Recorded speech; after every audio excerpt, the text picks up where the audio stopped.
The revolving door, as we were just telling you, continues with the departure of Austan Goolsbee. Let's get more on the changes coming to the West Wing and possibly economic policy with Washington executive editor Al Hunt. Al, was this a surprise departure from your perspective?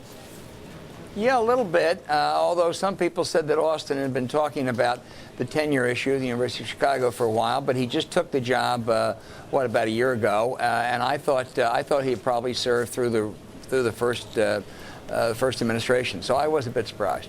Well, and it came so quickly on the heels of that Friday jobs report that he got flack for on Sunday talk shows, as did so many others.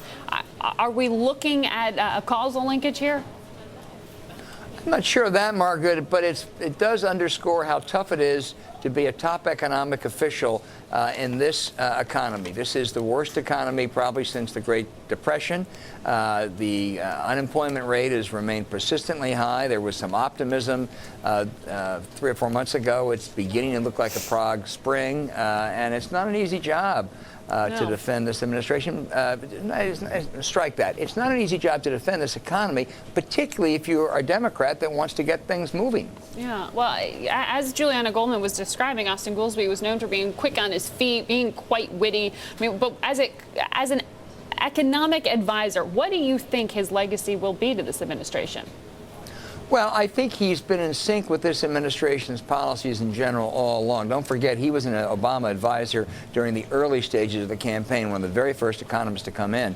I think Austan's primary legacy may be that he was one of the most articulate, out-front spokesmen for an administration that lacks people with much expertise in that. The other economic officials have not been very good as public voices. Austan was very good at that. Yeah. They sublimated it for the first couple of years, and they've used him more lately. Yeah, well, the economy is going to be such an important part in this election cycle. You've got GOP contenders out there trying to describe their economic plans today, Paul Enty among them.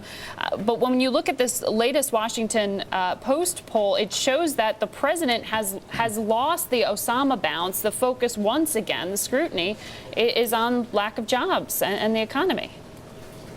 Well, people out there were delighted that we bagged the awful terrorists, but then the next day they still have to worry about the jobs. They still have to worry about sending their kids to college. They still have to worry about the inability to get credit. So things are bad, and that kind of gloss disappears quickly. That's been true for many years in Western democracies, Margaret. So I'm not surprised at all. Obama is going to have to depend on two things. Number one, an improving economy, not a good economy, but an improving economy. And number two, to be able to make the case that the other guys are dangerous. That I may not be a day at the beach, but they really are bad. Well, in that Washington Post poll, on the front page there, also look at how Romney is stacking up in these poll numbers. He came in with 49% approval to Obama's 46%. See, a contender here, really. Well, he is. Of course, Romney is a familiar face. He looks like a president. He is attractive. Now, let's immediately point out Romney has to go through a process, namely called the nominating process. And he can get cut up very badly then. And the Romney of June 2011 may be quite different than the Romney of December of 2011 or January of 2012. We have to see how he weathers that process. It's always easier before the battle really begins. Al, what's in your notebook today? You know, John Kasich, the governor of Ohio, son of a mailman, is a populist conservative. But last week it was extraordinary. Jim Tressel, the Ohio State football coach, had to leave. And the reason he had to leave, Margaret, was because, frankly, he's a liar and a cheater, as Sports Illustrated so amply documented this week.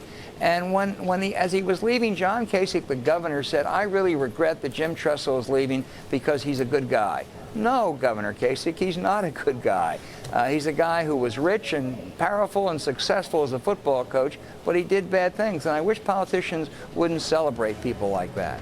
Al, you very rarely use such strong language. Leave it to football to get you fired up.